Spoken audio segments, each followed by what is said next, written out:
If you're able to do that, I think that just from what I gathered is is almost like a strategic weapon in life. Having that inner dialogue and being able to have that conversation with yourself, being able to control that is key. Because we may have negative conversations about ourselves with ourselves, and that is what shapes your life. So being aware of that thought and pointing that thought into the right direction, I think is key. Because I've been to places in life where I've had negative thoughts of myself, and though it never leads anywhere constructive or anywhere positive. So I think that inner dialogue has to be in a constructive and positive direction.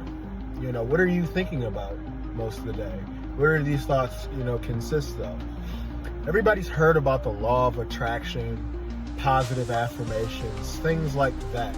You know what I'm saying? But when you hear that stuff on the surface level, it just sounds like, just like, ooh, genie in the bottle type of stuff. Like, if you think it, it'll happen. And there is some truth to that, guys. Now, obviously, just like, there has to be action that comes with it. But just from how I operate, excuse me, just by how I operate and like how I think, one thing I've come to notice is that I am more self-aware than the average person.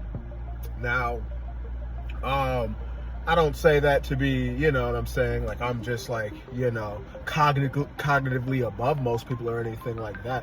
But I would say I am more self-aware than just the average person. And it's just because when you're self-aware, you can kind of pick up on cues from other people who are just as self-aware as you are. And it's very far and few between. I don't say that to be cocky. I say it because it's true. I think if you're somebody, like I said, if you have that inner dialogue in your brain and, you have those constant conversations with yourself all the time, I think one thing you should start practicing is taking control of that conversation and pointing it into the right direction.